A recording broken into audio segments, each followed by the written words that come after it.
Hi friends, இந்த வீடியோவில் நம்ம என்ன பார்க்க போகிறோம் அப்படின்னா, கம்பெனிலே நிறைய பேர் பார்த்துட்டு வந்துருப்பீங்க. பெயின் பண்ணில் நம்ம ரோல் பண்ண போகிறோம்.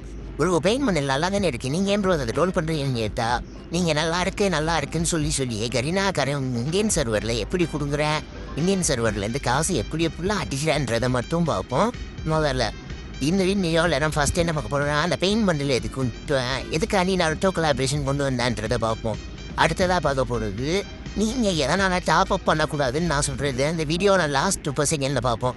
ஸோ அங்கே ஃபஸ்ட்டு நம்ம வீடியோக்குள்ளே போயிடலாம். முதல்ல எதனால் இந்த பெயின் பண்டில் விட்டாங்கிறத பார்ப்போம். முதல்ல நருட்டோ கொலாபரேஷன் எது கொண்டு வந்தாங்கன்னு பார்ப்போம். நம்ம இந்தியன் நாட்டில் நம்ம இந்தியாவிலேயும் மொத்தத்தில் நிறையாவே பேருக்கு நருட்டோ பார்ப்பீங்க. ஏகப்பட்ட பேரையே உங்கள் வீட்டில் ஒரு நிறைய பேர் இருப்பீங்க. உங்கள் ஃப்ரெண்ட்ஸ்லேயே ஒரு 5 பேருக்குன்னா 3 பேருக்காச்சும் நருட்டோ பார்ப்பாங்க. இதை கரினாக்கரை எனக்கு சாதகமாக யூஸ் பண்ணிக்கிட்டு என்ன பண்ணிட்டாங்கன்னா, நருட்டோ வச்சு காசு போட்டுங்களான்னு சொல்லி என்ன பண்ணிட்டாங்க, ஜனவரி மாதம் நருட்டோ சாப்டர் 1 90 ஸ்ட்ரைக்ஸ் பேக்னு ஒரு ஈவெண்ட்டு விட்டாங்க. ஸோ அது மூலியமாக வந்துச்சு கரீனாவுக்கு கொள்ள காசு. என்னதானலாம் அந்த ஈவெண்ட்டில் ஏழைகளோட வயிற்றில் அடிக்கக்கூடிய ரெண்டு தற்கூரி ஈவெண்ட் விட்டாங்க. அதுதான் மிஸ்ட்ரி ஷாப். ஏன் அந்த மிஸ்ட்ரி ஷாப் ஏழைகளுடைய ரொம்ப மோசமான ஈவெண்ட் அப்படிங்கிறத என் ஸ்க்ரீன்லேயோ இல்லை நம்ம சேனல்லையோ சர்ச் பண்ணி பாருங்க, நான் கொடுக்குறேன். அடுத்ததாக பார்க்க போகிறது இது ரிங் ஈவெண்ட்டு, அதுக்கப்புறம் டோக்கன் டவர். நருட்டோ ஈவெண்ட்டு தான் அதோடைய மெயின் பண்டில், நருட்டோ பண்டில் தான் அதோடைய மெயின் பண்டில்.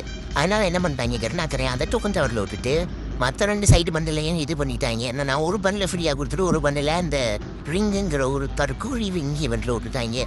அது மூலயமா கருணாகரனுக்கு நல்லாவே லாபம் வந்துச்சு. இதுக்கு கோஷம் போட்டுக்கிட்டு இருந்தேன். ஏன்னா பேட்ச் தற்கூரி யூடியூபர்ஸ், நான் எல்லா பேட்ச் யூடியூபரையும் சொல்லலை, சில தற்கூரி யூடியூபர்ஸ் இருக்காங்க. ஃப்ரெண்ட்ஸ் இதுக்கு நல்லா ஸ்பெண்ட் பண்ணுங்க. நீங்கள் ஸ்பின் பண்ண தான் கருணாகரன் இது மாதிரி நல்ல பண்டில்லாம் விடுவேன், டைமரில் விடுவேன். நம்ம சர்வரை ஈஸியாக காலி பண்ணிடுவாங்க. நம்ம சர்வரில் உள்ள பிளேயர்ஸ் எல்லாரையும் ஈஸியாக ஓரங்கட்டிடலாம் அப்படின்ற மாதிரி நிறையவே தற்கூரி பேட்ச் யூடியூபர் சொல்லுவாங்க.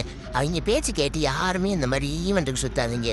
பெயின் பண்டில்னு இல்லை, நீங்கள் கரீனாக்கு டாப் அப்பி வர பண்ணாதீங்க. எதனால்னா நம்ம கரீனாக்காரன் இந்தியன் சர்வருக்கு எதுக்கு வேலை பார்க்குறேன் தெரியுமா, அவனுக்கு பொறுத்தவரை இந்தியன் சர்வர்லேருந்து தான் எல்லா காசுமே இருக்குது. இந்தியன் சர்வர் தான் அவனுடைய மிகப்பெரிய வருமானம் வைக்க சர்வர். இந்தியன் சர்வர் மட்டும்தான் அவனுக்கு எல்லா காசுமே தட்டுது. நம்ம நிறைய பேர் இது புரிஞ்சுக்காத நிறைய பேர் கலெக்ஷன் நல்லா இருக்குது, இது நல்லா இருக்கா, நல்லா இருக்குன்னு போட்டு எடுப்பீங்க. நீங்கள் இது எடுக்கிறனால உங்களுக்கு ஒரு யூஸுமே இல்லை, ஒரு யூஸுமே இல்லை.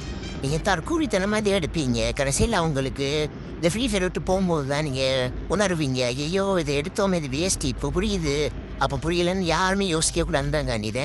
நான் அந்த கத்திக்கிட்டே இருக்கேன். நிறைய பேர் நான் சேனலையும் பார்க்க மாட்டேங்கிறீங்க, சப்ஸ்கிரைபும் பண்ண மாட்டேங்கிறீங்க, லைக்கும் பண்ண மாட்டேங்கிறீங்க.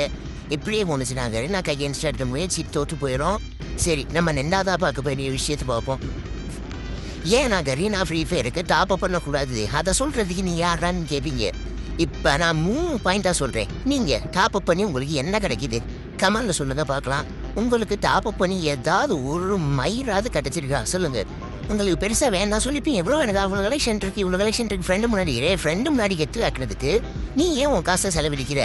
உன் காசை நீ என்னமோ பண்ணு, இந்த கேமுக்கு செலவழிக்காதீங்க. செகண்ட் பாயிண்ட் என்னன்னா, நீங்கள் டாப் அப் பண்ணுறனால கரீனாக்காரனுக்கு அது எப்படி சாதகமாக இருக்குன்றதை பார்ப்போம். நீங்கள் டாப் அப் பண்ணுறனால அது என்ன ஆகும்னா, கரீனாக்காரனுக்கு நல்லாவே அது காசு போயிட்டே இருக்கும்.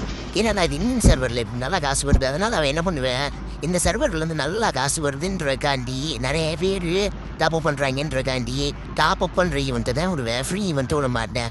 இதனால் என்ன ஆகும்னா, நான் டாப் அப் பிளேயர்ஸ், அதாவது டாப் அப்பே பண்ணாமல் இன்ன வரைக்கும் ஃப்ரீயாக கொடுத்துட்டு வந்துற பிளேயர்ஸ் எல்லாருமே சரி என்னத்தை எல்லாரும் டாப் பண்ணுறாங்க, நம்மளும் டாப் அப் பண்ணுவோம், டாப் அப் பண்ண ஆரம்பிக்கிங்க. ஸோ தேர்ட் பாயிண்ட்டு, நீங்கள் இப்படி டாப் அப் பண்ணிகிட்டு இருக்கும்போது நீங்கள் இந்த ஃப்ரீ ஃபயரை ஒரு கட்டத்துக்கு மேலே நீங்கள் விட்டுட்டு போகிற நிலமரம். அப்போது ஒன்றும் உங்கள் ஐடியை வச்சு நீங்கள் விளாடவும் போகிறதில்ல, பெருசு எதுவும் பண்ண போகிறதில்ல. நீங்கள் ஐடியை சேல் பண்ணும்போது தான் யோசிப்பீங்க, ஐயோ நம்ம இவ்வளோ டாப் பண்ணுவோம், ஆனால் ஐடி சேல் இவ்வளோ ரேட்டு கம்மியாக இருக்குது, இது மட்டும் இல்லாமல் எதனால் இப்படி இருந்துச்சு அப்படின்னு யோசிக்க கூடாதுன்றதானி தான் நான் கத்திக்கிட்டே இருக்கேன். ஆனால் நீங்கள் பதிலுக்கு எனக்கு கொடுக்குறது ஒரு லைக் இல்லை, ஒரு சப்ஸ்கிரைப் இல்லை, ஒரு ஷேர் இல்லை. நீங்கள் எனக்கு சப்போர்ட்டும் பண்ண மாட்டேங்கிறீங்க. டெய்லி நான் வீடியோ அப்லோட் பண்ணுறேன், சப்போர்ட் பண்ண மாட்டேங்க. நான் இன்னமும் தாண்டி சொல்லிக்கிட்டு இருக்கேன். எதனாலனா, நான் ஒரு வாட்டி இப்படி நான் டாப் பண்ணி ஐடியை ஹேக் பண்ணும்போது தான் ரியலைஸ் பண்ணேன், என்னோடய ஐடி இவ்வளோ நான் இப்படி டாப் பண்ணி கடைசியில் ஒன்றுமே இல்லையே, இந்த கேமுக்கான இன்னுமே நமக்கு வந்தது யாரும் வரக்கூடாதுன்ற ஒரு எண்ணத்தில் தான் இன்ன வரைக்கும் கற்றுக்கிட்டு இருக்கேன். நீங்கள் இதை புரிஞ்சுக்கிட்டீங்கன்னா ஓகே கைஸ், புரிஞ்சுக்கிட்டு எல்லாருக்கும் தேங்க்யூ ஃபார் வாட்சிங் கைஸ். இந்த வீடியோ முடிஞ்சு அடுத்த ஒரு வீடியோவில் சந்திக்கிறேன். Bye guys.